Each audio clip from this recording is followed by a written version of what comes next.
Hello, I'm Petru from Gulian Technology.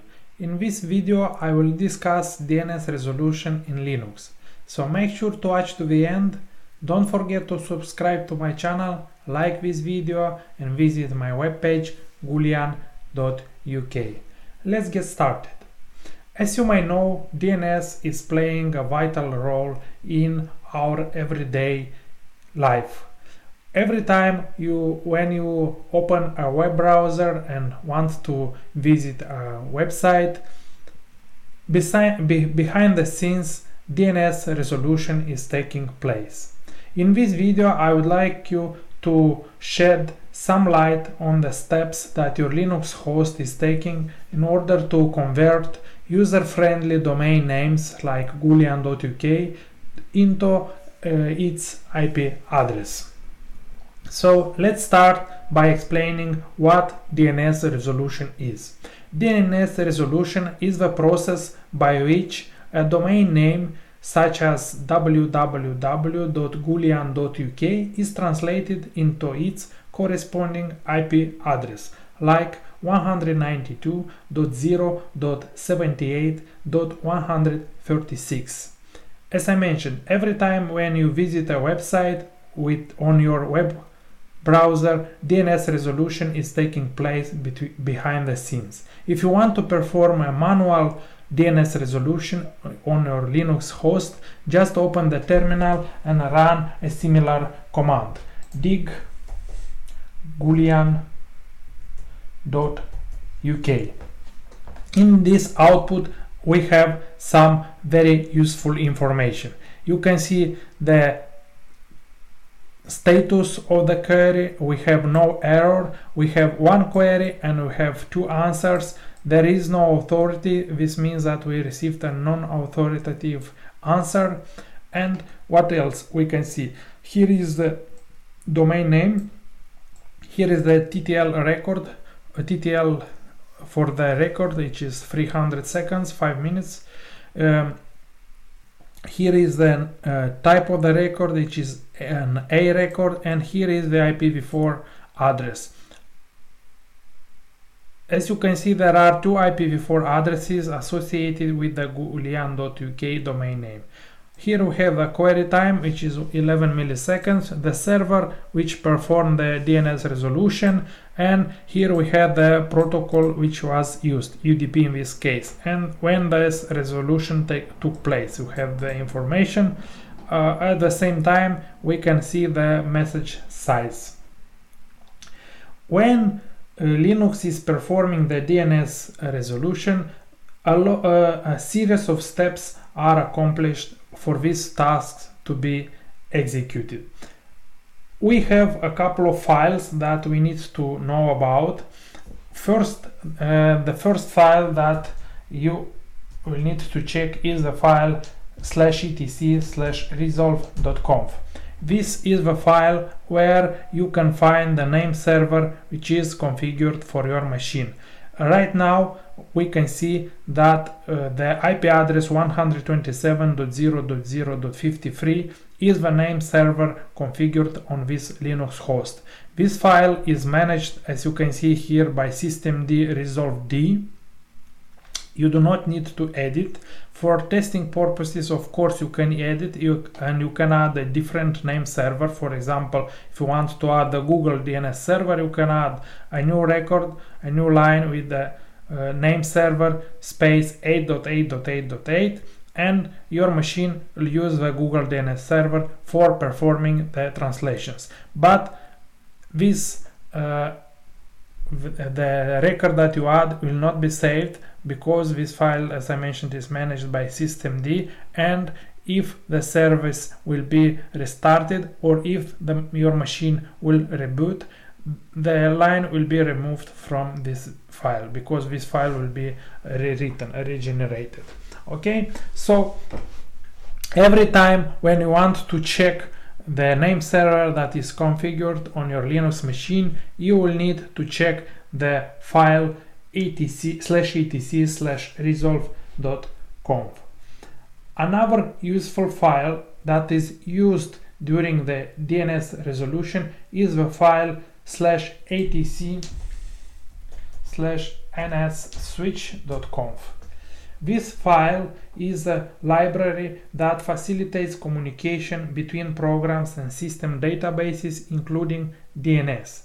It determines the order in which different sources are queried for information.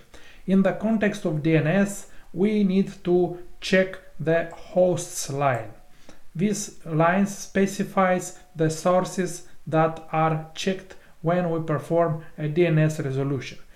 Right now, the files is the first option that is checked, and the last option is the DNS. So let's see which file is actually checked when we perform a DNS resolution. And this file is the file etc/hosts file. In this file, you can add manual entries for domain names. As you can see, I added the IP address 10.10.10.10 and I associated this IP address with the domain name server.gulian.uk, and this is a manual entry added by me. If I perform a DNS resolution using the D command for the domain name server.gulian.uk, you'll see that I received the IP address 10.10.10.10. So this IP address was found in the file /etc/hosts file. So let's explore the DNS resolution journey. Every time the DNS process, the DNS resolution is initiated by a user request or by a program which is making a request to access a web server or a server using its domain name. For example, when I perform the dig gulian.uk, I initiate a request for performing the DNS resolution. If you open the web browser and go to cisco.com, for example, the web browser is initiating a request for performing DNS resolution. After the request was initiated, the NSS and glibc functions, these functions check the file nslookup and they look for the order in which various sources are consulted for resolution. As I mentioned, by default, the system is looking in the local files, which in our case is the file /etc/hosts. If there is a record, it will give the IP address associated with the record found in this file. If there isn't a record, the system will perform a DNS query and a DNS resolution will take place by checking the DNS name server. Okay. Now let's suppose that you are trying, if you check the output of the this command or this command, let's remove the server in front, it's 0 milliseconds, but if I run a different query for a different domain name,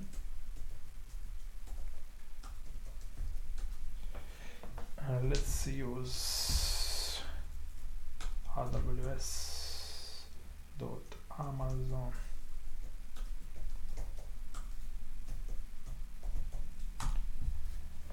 Okay, it's 3 milliseconds. Let me check with Google.com.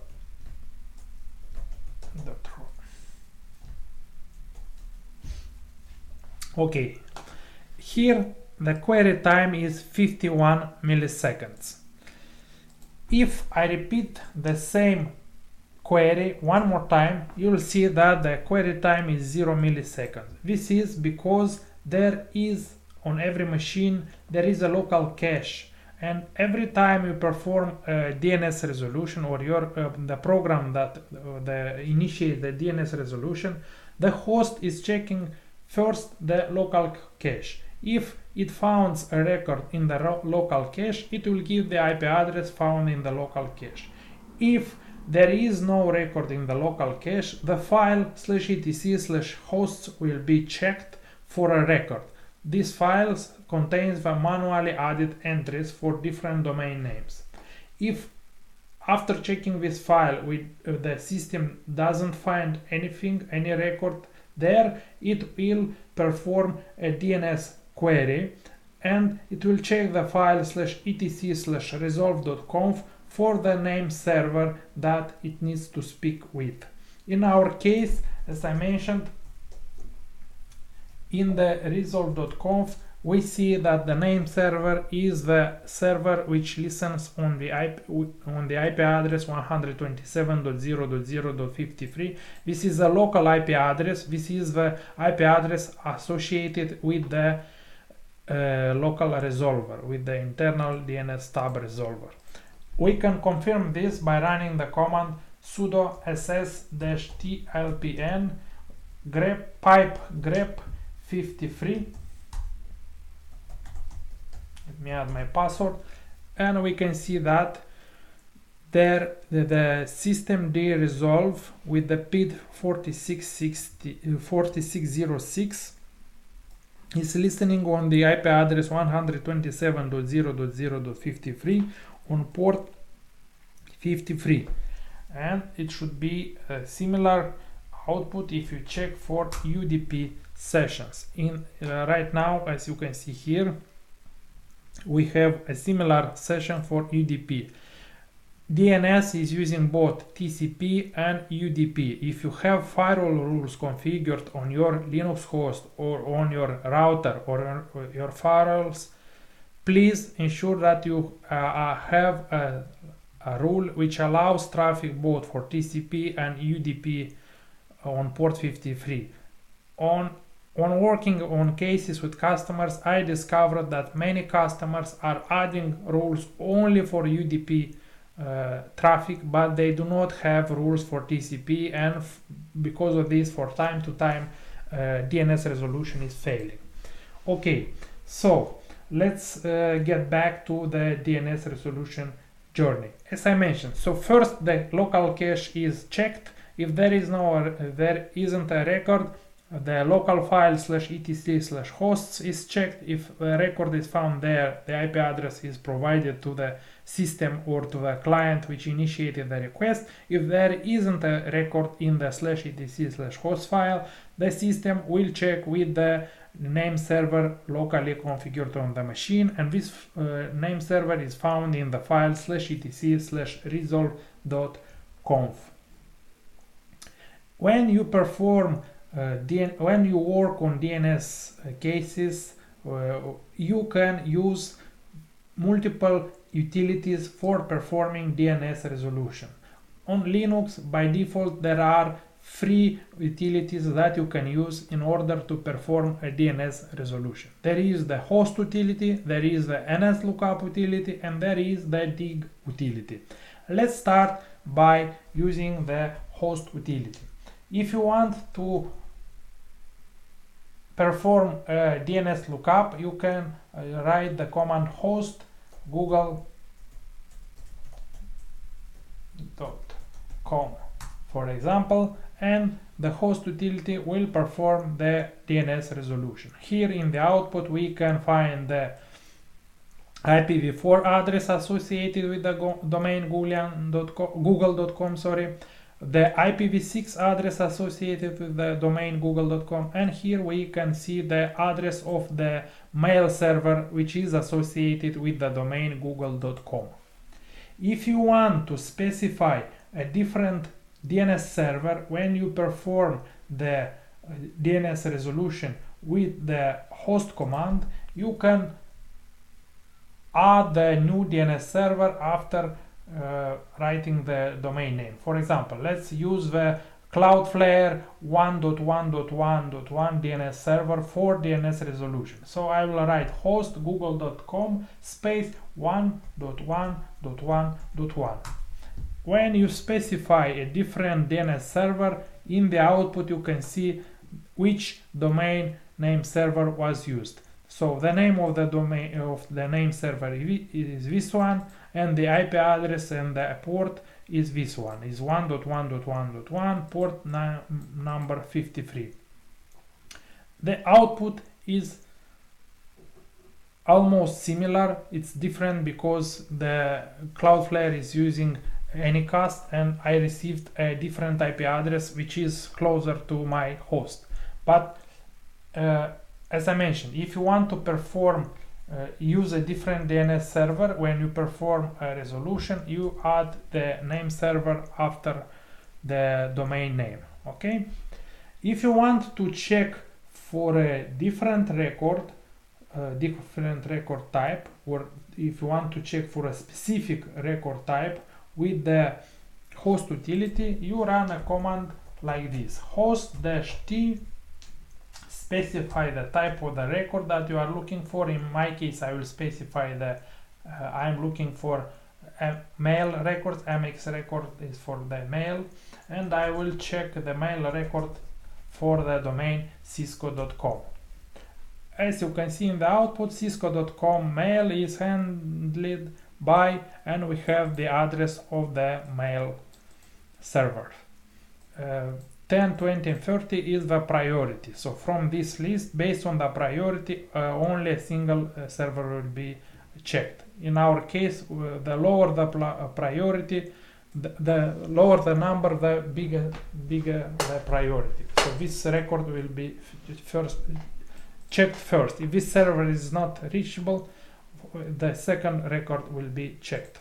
If you want to check for a different record, you just specify the record here and you'll receive the information that you are looking for. Here I specified the type of the record to be NS, name server, so I'm looking for name servers which are associated with the domain cisco.com, and as you can see, the name servers which are associated with domain cisco.com are ns1.cisco.com, ns2.cisco.com, and ns3.cisco.com.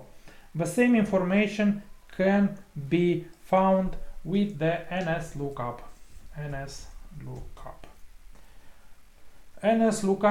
The nslookup command is present on the Windows machines as well, and it can be used in interactive mode and non-interactive mode. If you run the nslookup and press enter, you are running the nslookup in interactive mode. You just need to add the domain here, and the nslookup will perform the resolution and will give you the result.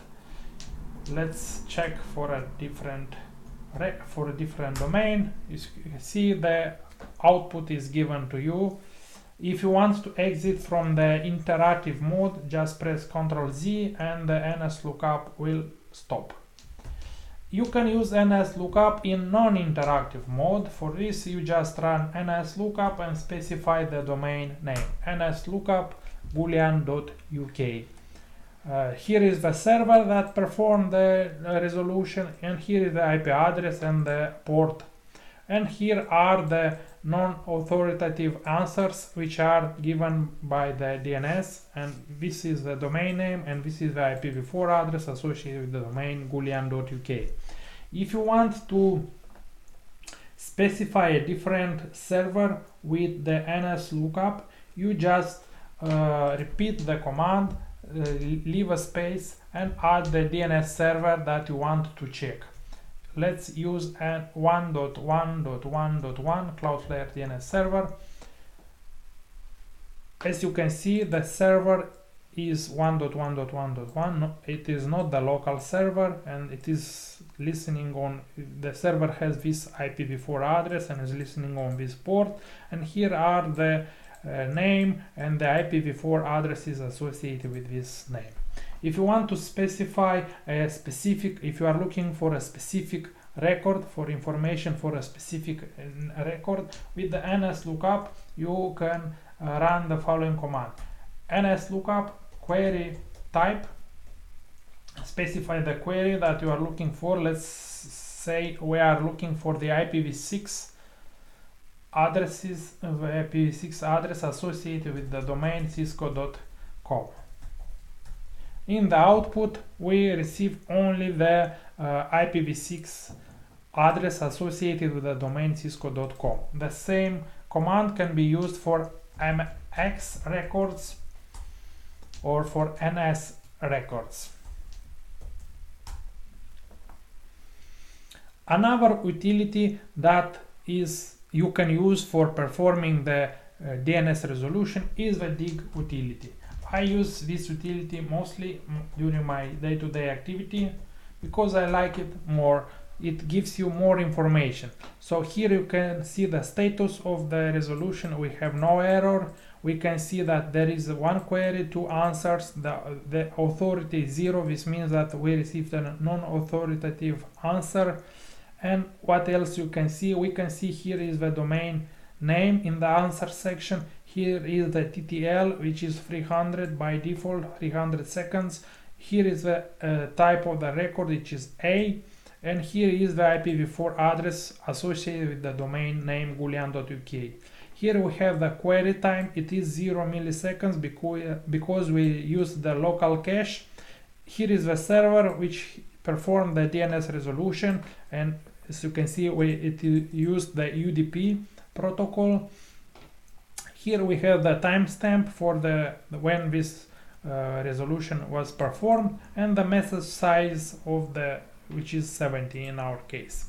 If you want to find more information about all of these utilities, you can run man host, check the manual page for the host utility. As you can see, host is a DNS lookup utility, and you can read here to find about different options that you can use with the host utility. The same command can be used with the if you want to check more information about nslookup, you can run man nslookup and press enter, and here you'll have information about the nslookup and its options. And you'll see here we have the class, which is the internet class, the chaos class, the Hesiod class, the wildcard. By default, most of the records are from the internet class. You see this output in the dig command. Do you see in from internet class? If you want to find more about the dig utility, run man dig, and you'll see the description of the dig utility and the options that you can use with the dig utility. One option which I use with the dig utility is the dig plus short and Gulian.uk. I like this option because it gives you only the IPv4 address associated with this domain name. You can use this if you want to write a script, for example, and you need only to check for IP addresses and check for connectivity to this IP addresses. You can write a for loop and check for connectivity to see if you are able to reach this IP addresses on a specific port. Another option that you can use with the dig utility when you have DNS issues is dig plus trace and specify the domain name. And here you can see that you will receive a lot of output. It is a very big output. In this output, you perform an iterative query. What this means that it shows you how. So first you check with the root servers. After that you check with the name servers, which are authoritative for the top level domain, and so you can see how the DNS resolution is taking place, and it is very useful when you have DNS issues. So the plus trace option, don't forget about it. So in conclusion, we discussed today about the DNS resolution in the Linux system. As you see, DNS resolution is a process that takes place every time when you try to open a website, and behind the scenes the DNS resolution is taking place. If you have to troubleshoot the DNS resolution on a Linux host, you can use one of three utilities that I presented to you. You can use host, you can use nslookup, and you can use dig, for example. nslookup is also present on the Windows system, so if you are familiar with the Windows operating system families, you used nslookup there, you can use the same utility in Linux, or you can use dig, for example. As I mentioned, my preferred option is dig. So next time when you type a URL in your browser, you'll know how the DNS resolution is taking place behind the scenes, and you'll understand, for example, why you are not able to reach a web server. For example, if you receive an error which says nslookup error, something like that, you know that you need to check the DNS. This is all from my side. Please don't forget to subscribe to my channel. I hope you will find this video useful. Until next time, bye.